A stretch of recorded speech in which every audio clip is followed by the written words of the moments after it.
우리는 지금 에베소서를 계속 묵상하고 있습니다. 저번 주에는 우리가 감사에 대해서 배웠지요. 예수님께서 기적을 베푸실 때 꼭 하시는 게 뭐예요? 바로 감사입니다. 먼저 감사를 고백하신 후에 기적을 베푸셨죠. 이 오병이어 기적을 일으키실 때도 먼저 하나님께 감사하시고 난 후에 기적을 베푸셨습니다.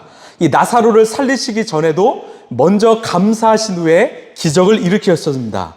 여러분 무슨 의미입니까? 여러분 여기는 영적 순서가 있다라는 거예요. 기적이 감사를 일으키는 것이 아니라 감사가 기적을 일으킨다라는 거죠. 선감사 후 기적입니다. 함께 따라할까요? 감사가 기적을 일으킵니다. 다시요. 감사가 기적을 일으킵니다. 여러분 하나님께 감사할 때 하나님은 우리 인생 가운데 기적을 베푸십니다. 여러분 감사하는 인생 사시길 바랍니다.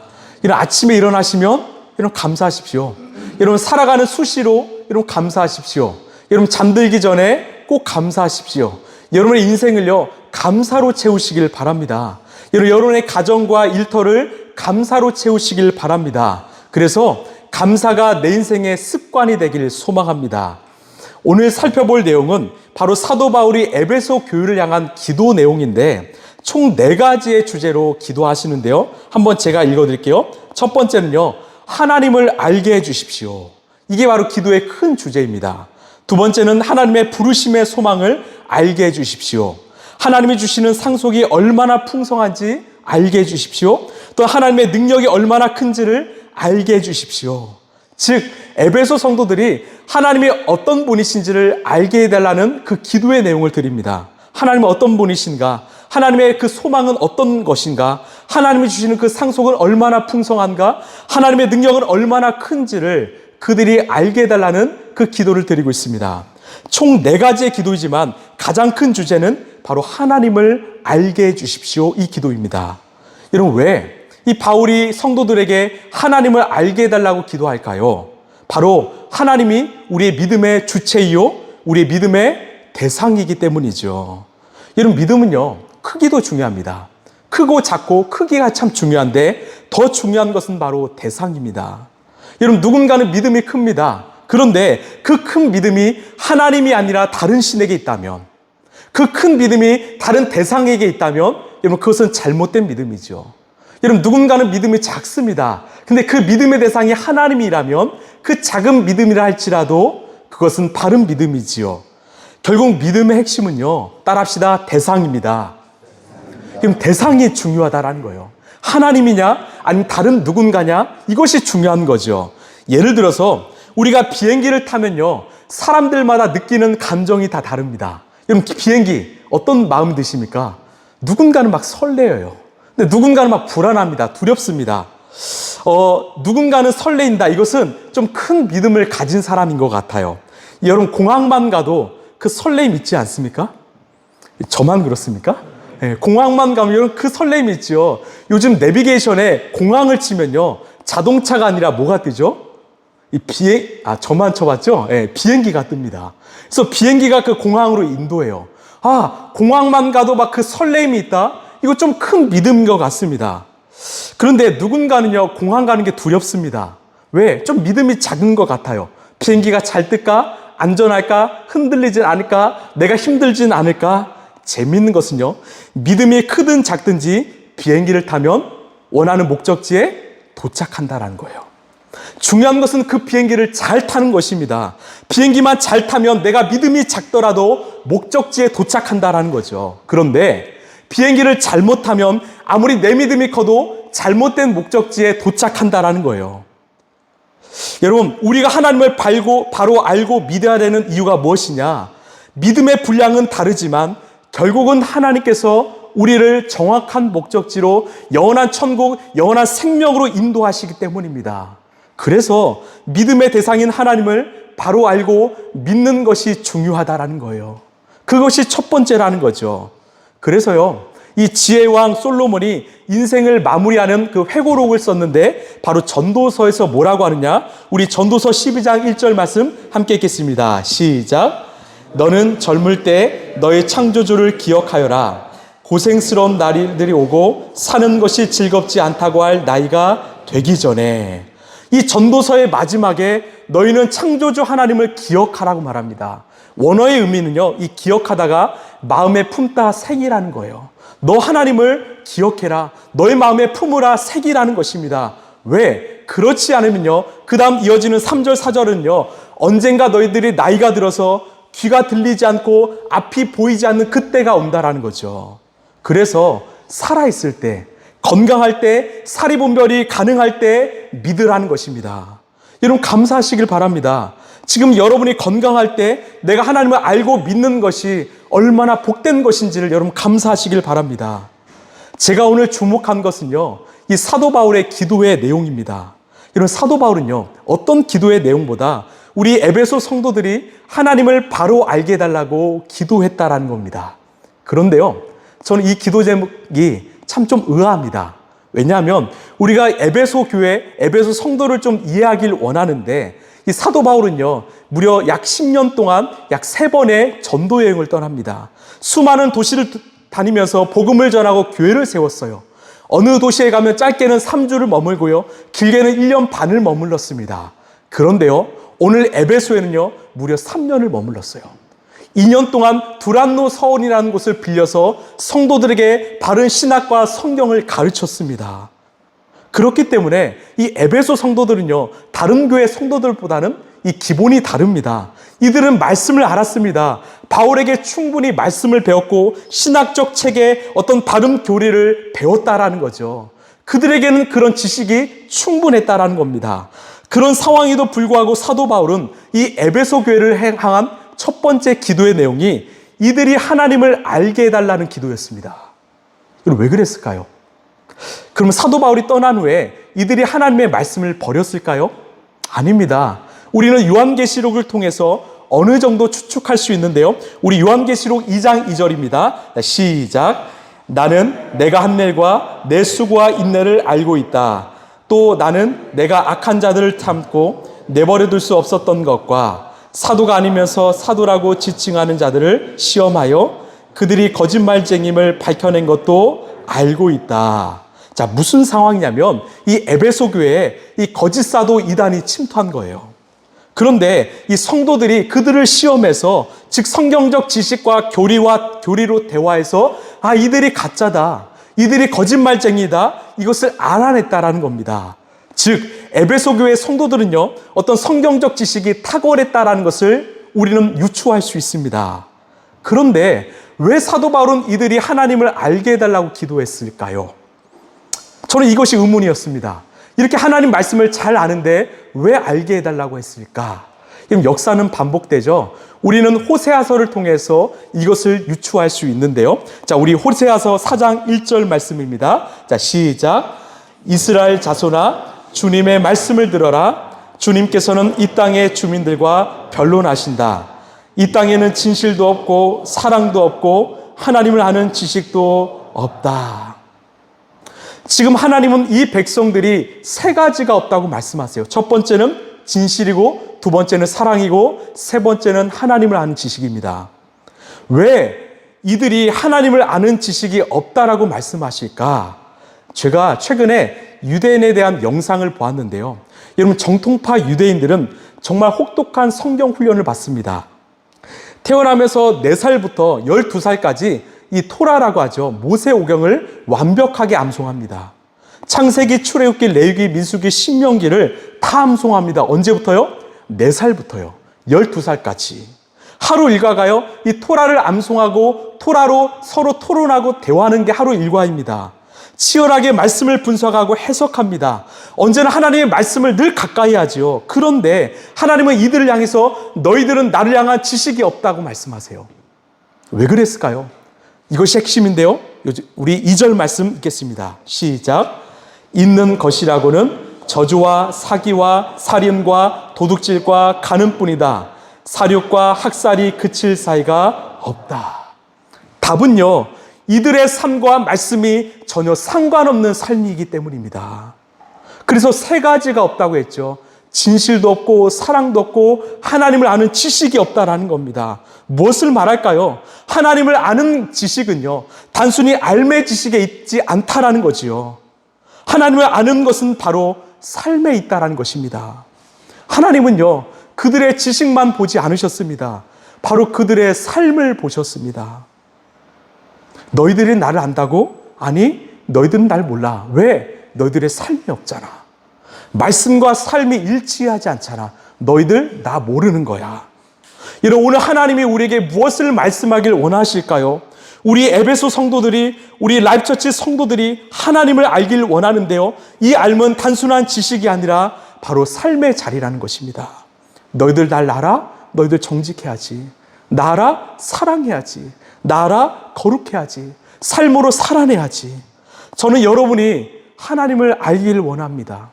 정말 진실로 알기를 원합니다. 내 머리로만 아는 것이 아니라 내 마음과 내 삶을 통하여 하나님을 바로 알기를 원합니다. 여러분, 왜 오늘날 한국교회가 안타까운 평가를 받고 있을까요? 여러분, 한국교회 열심히 없습니까? 제자훈련 없습니까? 성경 공부 없습니까? 암송훈련 없습니까? 사역 없습니까? 아니요, 있습니다. 너무나 많이 있습니다. 교회마다 제자훈련을 자랑하지요. 우리 양육을 자랑하지요. 성경 공부를 자랑하지요. 모임도 자랑하지요. 멋진 찬양과 예배와 설교를 자랑합니다. 이렇게 열심히 하는 교회가 많은데 왜 이렇게 지탄받고 있을까요? 바로 삶을 잃어버렸기 때문이죠. 일상의 예배, 삶의 예배를 우리가 잃어버렸기 때문이죠.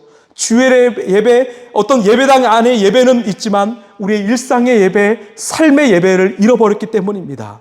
교회 안에서는 빛과 소금으로 살아가지만 세상 밖에서는 빛과 소금으로 살지 않기 때문이죠. 나의 즐거움, 어떤 유익은 있지만 정말 우리 하나님의 시선이 머무는 곳, 바로 연약한 이들, 울고 있는 영혼들, 울고 있는 영혼들, 진리를 모른 채 방황하는 이들, 질병과 고통으로 죽어가는 이들을 우리가 외면하고 있지는 않은가? 우리의 삶을 한번 돌아보길 원합니다. 예배당 안에서는요, 그렇게 살겠다고 결단하지만 나가서는 우리의 삶이 과연 그 결단의 삶이 이루어지고 있는가? 우리 성경은, 예수님은 이것을 말씀하시는데 우리는 전혀 다른 삶을 살고 있진 않은가? 그래서 세상에 그 기대가 있는데 그 기대에 미치지 못하기 때문에 우리에게 손가락질을 하고 있지 않는가? 한번 돌아보기를 원합니다. 여러분, 우리는 어떠합니까? 우리도 정말 삶과 삶이 일치된 삶을 살고 있습니까? 하나님 보시기에, 또 세상이 보기에 우리는 정직하고 바른 크리스찬입니까? 저는요, 말씀을 준비하면서 우리 믿음의 선배들을 한번 생각해 보았습니다. 이 초기 기독교회는요, 한국교회를 보면 우리 믿음의 선배들은 사실 글을 잘 몰랐습니다. 왜냐? 성도들 가운데는 양반도 있었지만 글을 잘 모르는 천민들도 있었기 때문이죠. 여러분, 이들은요, 성지순례 못 가봤어요. 히브리어 원어 몰랐습니다. 어떤 신학의 개혁주의인가 복음주의인가 잘 몰랐습니다. 성경적 해석, 분석 잘 몰랐습니다. 그런데 이들은 진심으로 하나님을 알았습니다. 하나님 사랑과 이웃 사랑, 이 두 가지의 가치를 붙들고 삶으로 부단히 살았기 때문이지요. 이것이 하나님을 아는 인생이 아닐까 싶습니다. 나라를 위해서, 백성을 위해서 자신의 삶을 내어놓고 약자를 위해서, 아픈 자들을 위해서 자신의 삶을 던진 자들, 아마 하나님 보시기에는 이들이 하나님을 가장 잘 아는 백성들이 아니었을까 저는 생각해 보았습니다. 제가 말씀을 준비하면서 정말 기도했습니다. 하나님, 제 평생의 소원이 있다면 저 하나님 정말 잘 알고 싶습니다. 제 평생의 소원이 있다면 저 하나님 더 많이 알고 싶습니다. 지금 하나님의 마음이 어디 있는가? 하나님의 시선이 어디를 향해 있는가? 무엇을 보고 기뻐하시고 무엇을 보시고 아파하는가? 우리가 어디로 가기를 원하시는가? 어떤 삶을 살기를 원하시는가? 여러분, 그것을 정말로 우리는 알고 싶습니다. 그리고 그분께 제 삶도 아낌없이 내어드리고 싶습니다. 아마 바울이 이 성도들을 보면서 이것을 위해서 기도하지 않았을까 싶습니다. 그래서요, 오늘 여러분들에게 하나님을 아는 것은 무엇인가 제가 두 가지로 좀 말씀드리고 싶은데요, 함께 꼭 기억하시길 바랍니다. 우리 첫 번째인데 우리 함께 읽어볼까요? 자, 첫 번째요, 그 전입니다. 시작. 하나님을 아는 것은 see, 보는 것입니다. 다시 한번요, 시작. 하나님을 아는 것은 see, 보는 것입니다.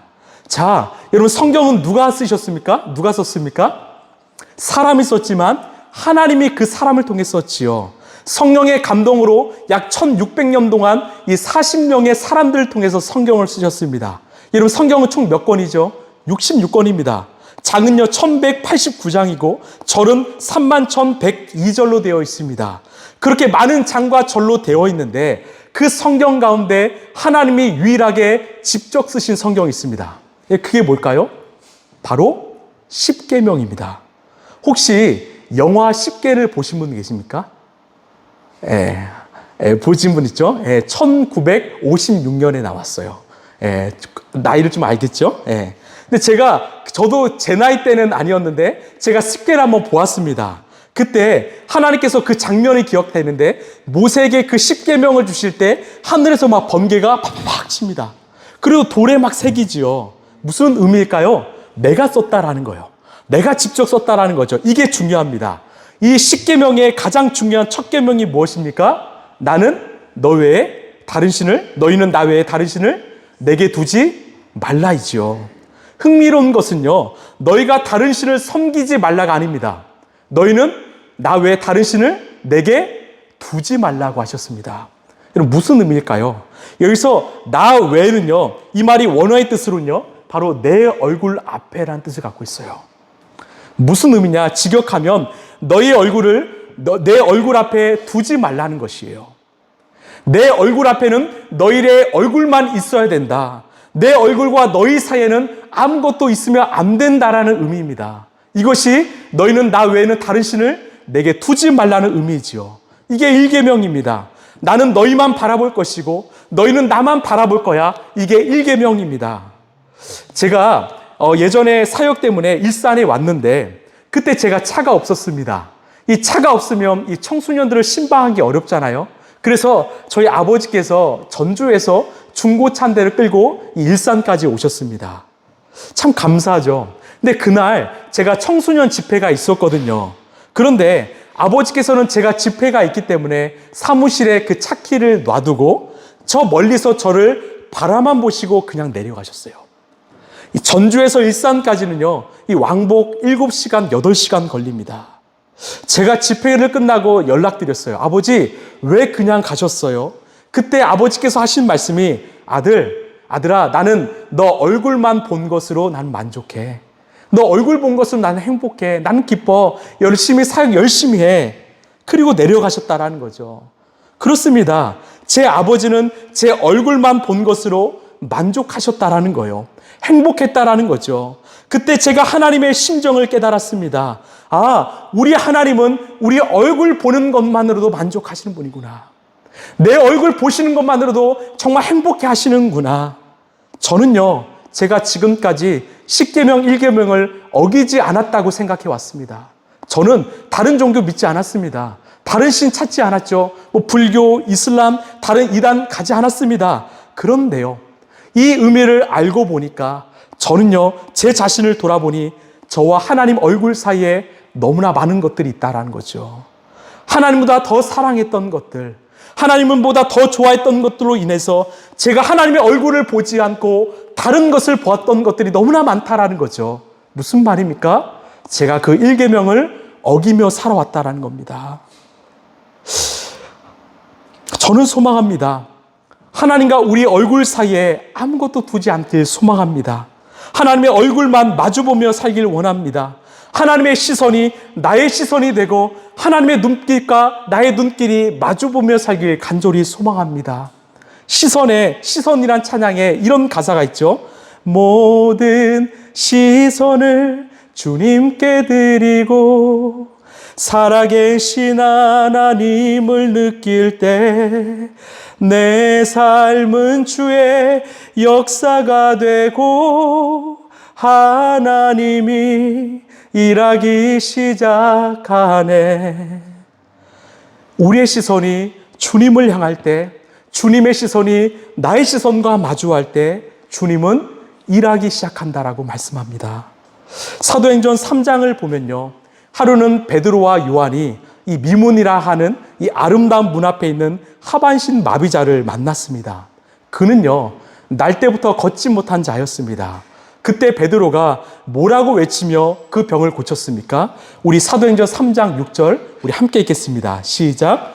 베드로가 말하기를 은과 금은 내게 없으나 내게 있는 것을 그대에게 주니 나사렛 예수 그리스도의 이름으로 일어나 걸으시오 하고 바로 예수의 이름으로 고쳤습니다. 그런데요, 그 기적은 이미 시작되었습니다. 언제 시작되었는가? 바로 앞절인데요. 우리 사도행전 3장 3절 5절입니다. 시작. 그는 베드로와 요한이 성전으로 들어가는 것을 보고 구걸하였다. 베드로가 요한과 더불어 그를 눈여겨보고 그에게 말하였다. 우리를 보시오. 그 못 걷는 사람은 무엇을 얻으려니 하고 두 사람을 빤히 쳐다보았다. 자, 베드로와 요한이 그에게 말합니다. 우리를 보시오. 나를 보시오. 그때 하반신 마비자가 두 사람을 빤히 쳐다보았다라고 말하죠. 무슨 의미입니까? 서로의 시선이 맞닿았을 때 하나님의 역사가 일어났다라는 거죠. 이런 복음서에 기록된 대부분의 치유의 역사는요, 예수님의 시선과 그 사람의 시선이 마주했을 때 일어났다라는 겁니다. 여러분, 우리의 시선을 우리 예수님께 드리길 소망합니다. 믿음의 주요, 우리를 온전케 하시는 이인 예수를 바라보자. 우리가 예수를 바라보면 우리 예수님이 우리의 삶을 온전케 하신다고 말씀하십니다. 여러분, 이것을 믿으십니까? 여러분, 지금 여러분의 시선은 무엇을 향해 있습니까? 여러분의 일상 속에 여러분의 시선은 지금 무엇을 향해 있습니까? 우리 주님을 보시길 소망합니다. 이 바울의 기도, 하나님을 알게 하옵소서의 첫 번째는요, 우리 성도들이 하나님을 보게 해달라는 기도였습니다. 자, 우리 두 번째인데요, 우리 함께 읽어볼까요? 시작. 하나님을 아는 것은 experience, 경험하는 것입니다. 자, 하나님을 아는 것인데 그것은 보는 것과 이제는 경험하는 것이라는 거죠. 이 성경에 참 재미난 표현이 하나 있습니다. 우리 창세기 4장 1절인데요. 우리 함께 읽겠습니다. 시작. 아담이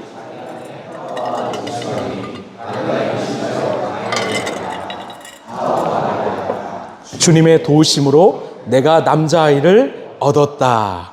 자, 여기서 아담과 하와가 동침하니 이 동침하다가 바로 원어로 보면 안다라는 뜻입니다. 안다가 무엇입니까? 동침하다라는 거예요. 함께 동행하다라는 거죠. 관계하다라는 거죠. 즉 함께하는 거, 동행하는 거, 관계를 맺는 것이 바로 안다라는 의미입니다. 자, 우리 이사야 53장 3절입니다. 시작. 그는 멸시를 받아 사람들에게 버림받았으며 간고를 많이 겪었으며 질고를 아는 자라. 아멘. 여러분, 예수님이 우리를 어떻게 하십니까? 예수님이 실제로 고난과 고통을 겪으셨기 때문에 우리의 아픔을, 우리의 연약함을 안다라고 말합니다. 즉 안다라는 의미는요, 경험한다라는 의미입니다.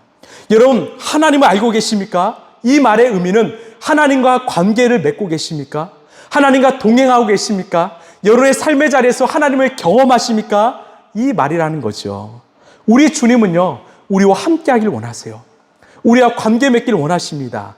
이게 바로 하나님을 아는 것입니다. 자, 로마서 3장 25절에 이런 말씀이 있는데요. 우리 함께 읽겠습니다. 시작. 하나님께서는 이 예수를 속죄제물로 내주셨습니다. 그것은 그의 피를 믿을 때 유효합니다. 자, 하나님께서 아들 예수님을 속죄제물로 내주셨다라고 말합니다. 왜 예수님을 이 속죄제물로 내어주셨을까요? 이 구약에서 속죄제는요, 이런 의미입니다. 어떤 의미냐 보이시려면요. 자, 바로 이 깨어진 관계를, 하나님과의 관계를 회복하기 위하여 드리는 제사가 바로 속죄제입니다. 깨어진 관계를 회복하기 위해서 드리는 제사가 바로 속죄제입니다. 제가 예를 들어볼게요. 자, 예입니다. 이 준호라는 학생과 예진이라는 친구가 있어요. 둘이 되게 친합니다. 그런데 두 사람의 관계가 완전히 깨어졌어요. 왜냐? 그 이유가 이 준호가 잘못했기 때문이에요. 엄청 잘못했어요. 자, 그렇다면 이 관계를 회복하기 위해서는 이 속죄제가 필요하다고 합시다. 그러면 이 속죄 제물을 누가 준비해야 될까요? 예진입니까? 아니죠. 준호가 준비해야 되죠. 왜? 내가 잘못했으니까. 이게 상식이죠. 자, 여러분, 우리와 하나님이 있습니다. 우리 때문에 하나님과의 관계가 완전히 깨어졌습니다. 100% 우리의 잘못 때문이에요. 그러면 누가 속죄의 제물을 준비해야 됩니까? 하나님입니까? 아니죠. 우리가 해야 되죠. 나로 인해서 관계가 깨어졌기 때문에 내가 준비해야 되죠. 근데 로마서 3장에는 뭐라고 말합니까? 하나님께서는 이 예수를 속죄제물로 내주셨습니다. 하나님이 준비하셨다라는 거예요. 저는 이게 은혜가 되더라고요. 하나님이 준비하셨다라는 거죠. 사실 우리는 관심도 없었습니다. 하나님과의 관계가 깨어진지도 몰랐고 그 회복에도 우리는 관심이 없었습니다. 그 깨어짐으로 인하여 내가 죽어가는지도 몰랐습니다. 그렇기 때문에 하나님이 준비하셨다는 거죠. 하나님이 모든 재물을 준비하시고 우리에게 먼저 손을 내밀어 주셨다는 게 바로 구원입니다. 하나님이 완벽하게 준비하시고 우리를 살리셨다는 게 바로 구원이지요. 왜? 우리와의 다시 관계가 회복되길 원하셨던 것입니다. 다시 사랑하길 원하셨고 다시 함께하길 원하셨던 겁니다. 여러분, 우리는요 하나님과 사랑하기에 이 지음받은 존재라는 거죠. 하나님과 연합하기 위해서 지어진 존재라는 거죠. 여러분, 이 사실을 잊지 마시길 바랍니다. 우리 주님이 이렇게 고백하세요. 우리 스바냐 3장 17절입니다. 시작. 너희 하나님 여호와가 너희 가운데 계시니 그는 구원을 베푸실 전능자이시라. 그가 너로 말미암아 기쁨을 이기지 못하시며 너를 잠잠히 사랑하시며 너로 말미암아 즐거이 부르며 기뻐하시리라 하리라. 아멘. 무슨 고백입니까? 우리로 말미암아 이 기쁨을 이기지 못하신대요. 여러분, 그 장면을 한번 상상해 보시겠습니까? 하나님과 우리의 관계가 깨어졌습니다. 우리는 하나님께 등을 돌렸습니다. 하나님의 얼굴을 보지 않습니다. 신경 쓰지 않습니다. 그런데 그날부터 하나님이 속상하신 거예요. 왜? 만날 수 없어서. 왜? 사랑할 수 없어서. 그래서 그 관계를 회복하기 위하여 예수님을 보내셨던 거죠. 그 관계가 회복됨으로 인하여 하나님은 우리를 볼 수 있어서 기뻐하신다라는 겁니다. 그 기쁨을 이기지 못하신다라는 거예요. 잠잠히 사랑할 수 없다라는 거죠. 여러분, 그분이 우리가 믿는 하나님이십니다. 여러분, 믿으십니까? 제가 말씀을 준비하면서 정말 진심으로 정말 기도했습니다. 하나님, 우리 라이프처치 성도들이 하나님께서 우리를 얼마나 사랑하시는가, 우리를 오늘 또 얼마나 기다리시는가, 우리를 얼마나 사랑하기를 원하시는가, 여러분 깨닫게 하여 주옵소서. 이것이 바로 사도 바울의 기도였습니다. 사랑하는 에베소 성도들이, 또한 우리 라이프처치 성도들이 진심으로 이 하나님을 알게 하여 주옵소서.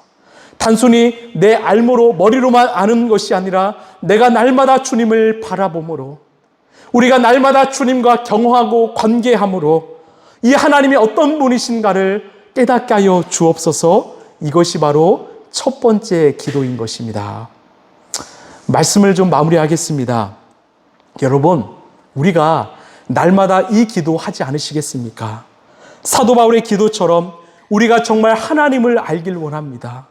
온전히 하나님을 알길 원합니다. 여러분, 안다라는 것은 두 가지라고 말씀드렸죠. 우리가 주님 보길 원해요. 주님의 눈길과 내 눈길이 마주 보길 원합니다. 주님의 얼굴과 내 얼굴 사이에 아무것도 없길 원합니다. 이것이 하나님을 아는 것이죠. 또한 주님을 경험하길 원합니다. 주님의 사랑이 얼마나 큰지요, 주님의 마음, 주님의 은혜가 얼마나 넓은지 우리의 삶을 통과해서 진실로 깨닫길 원합니다. 여러분, 우리 믿음이 때론 작을 수 있습니다. 연약할 수 있습니다. 괜찮습니다. 우리가 믿음의 주여 우리를 온전케 하시는 그 예수님 바라보면 돼요. 그 믿음의 대상이신 우리 주님만 붙잡으면 됩니다.